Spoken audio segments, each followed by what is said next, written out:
Now, more than 60 people have been arrested in 60 foreigners, to be specific, has been arrested for allegedly celebrating the Songkran or the New Year within the compounds of their hostel despite orders to remain indoors during Malaysia's MCO or Movement Control Order.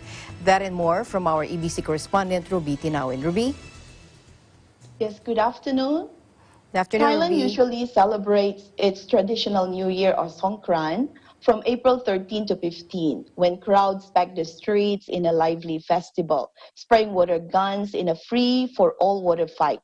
However, the COVID-19 outbreak has forced Thai authorities to postpone the celebration.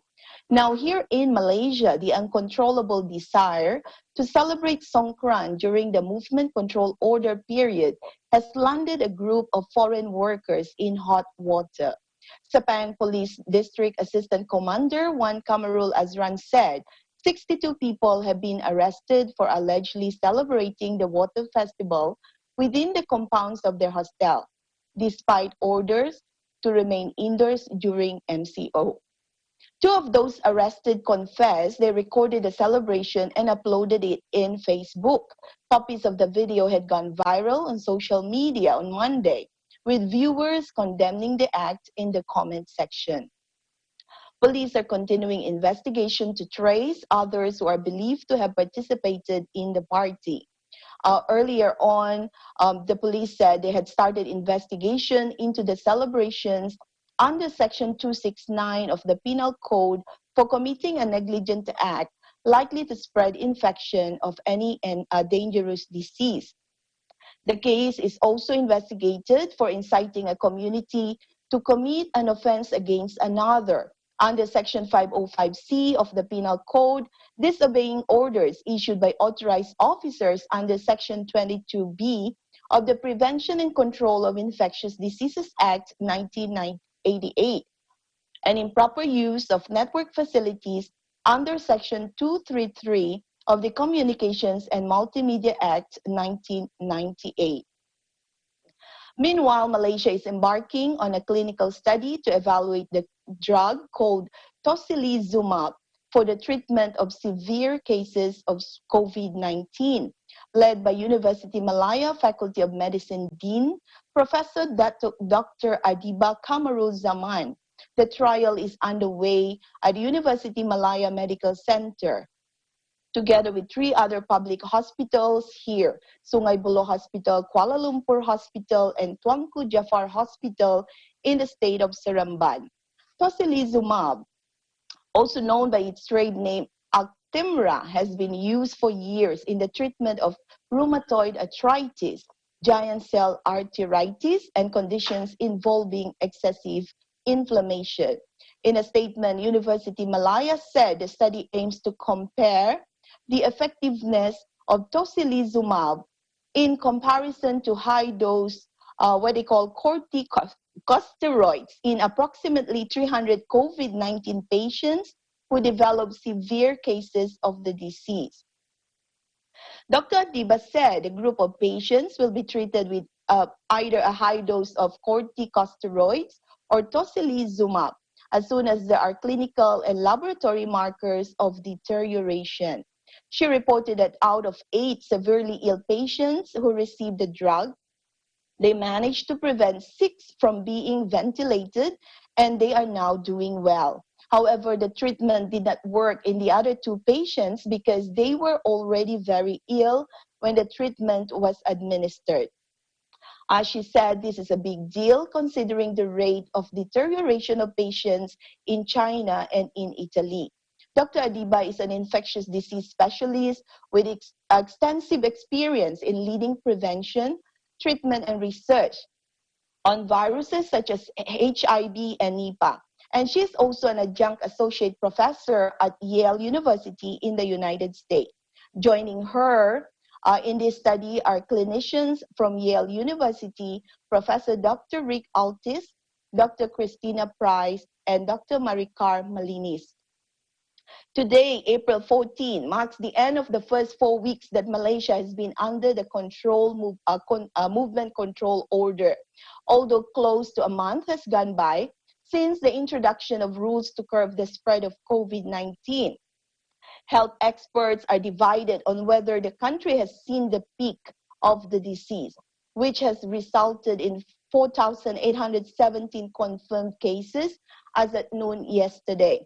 According to Associate Professor Kamarul Imran Musa, epidemiologist and biostatistician from University Science Malaysia. He believes the actual number of COVID-19 cases in Malaysia is higher right now, as much as 4 to 10 times more than the number of confirmed cases. However, there are asymptomatic cases, people who are infected with the virus but do not have symptoms of the disease. They are not tested yet. So he added that Malaysia would not see a pointed peak as seen in South Korea, as the Koreans had tested aggressively from the beginning, thus leading to a rapid decrease in its infection rates. He also thinks Malaysia would stay in this peak for a much longer time. And while Professor Zazali from University Malaya, who is a virologist, believes that it will take another 2 weeks for us to know whether COVID-19 had peaked or not in this country. She believes that the actual number of positive cases in the country was unknown because of the lack of aggressive testing. Also, she said the numbers that were reported every evening could be misleading as they relate to symptomatic patients who require treatment in the hospital. But for those who are positive but are asymptomatic, we don't know how many of them are out there because we don't do aggressive testing. So due to that, we don't really know what's the trend, where the trend is heading us. Now, he also said, now that we have loosened the restriction by allowing certain sectors of the economy to start working again, we do not know what's the impact. So the next 2 weeks will be critical for the country. If we don't see any downward trend, that means we have not been able to push the infection down. Now, a different thought from Associate Professor Malina Osman from University Putra Malaysia said she could not be sure whether the disease had peaked in Malaysia. And also, she cannot rule out the possibility of a third wave of new cases. However, she realized that new cases could come from those major clusters, thus creating subclusters of new infected cases. She believed, however, that active cases and new cases could be seen plateauing in the country. So in relation to that, activities and prayers at all mosques in the state of Selangor have been suspended until May 31st, and that's beyond Hari Raya. The suspension was decreed by Selangor ruler Sultan Sharafuddin Idris Shah following a special meeting yesterday between the state Mufti's office, Selangor Islamic Religious Council, and Selangor Islamic Religious Department. The ruler had decreed that no activities were to be held at mosque and surau until May 31st. He said the activities involved Friday prayers, group prayers, talks, lectures. The decision was made to protect all the people from the COVID-19 pandemic. He also said the main Friday prayers must be replaced with Zohor prayers at home, adding that the 5-time daily prayers and Tarawih prayers during Ramadan must also be held at home. In his statement, he said all citizens must be more committed in the effort to overcome the pandemic by staying at home, ensuring personal cleanliness, as well as observing social distancing. However, he added that if the pandemic is contained earlier, a fresh order will be issued. Now, from Thailand to Israel, robots are being used in the fight against coronavirus, which has killed over 110,000 people worldwide. So they are being increasingly relied on for fast, efficient, contagion-proof champions in the war against the virus. Malaysian scientists have created a barrel-shaped robots on wheels that they hope will make the rounds on hospital wards to check on coronavirus patients, reducing health workers' risk of infection. Medipod, as what they call it, is a 5-foot white robot equipped with a camera and screen via which patients can communicate remotely with medics. The invention, built by scientists at the International Islamic University in Malaysia, is also fitted with a device to check patients' temperature remotely. The device cost 15,000 ringgit or $3,500 to develop, and the university plans to trial it soon in their own hospital. If that proves a success, the scientists hope it can be used in government hospitals where people with COVID-19 are sent. Malaysia has reported 4,683 COVID-19 cases, including 76 deaths. Engineers of the Health Ministry have also produced 3 innovative equipment to meet the needs of the COVID-19 crisis, as announced by Health Minister Adham Baba. So he said the new equipment comprised a prototype ventilator, a prototype splitter kit for ventilators, and a hybrid field ICU, intensive care unit.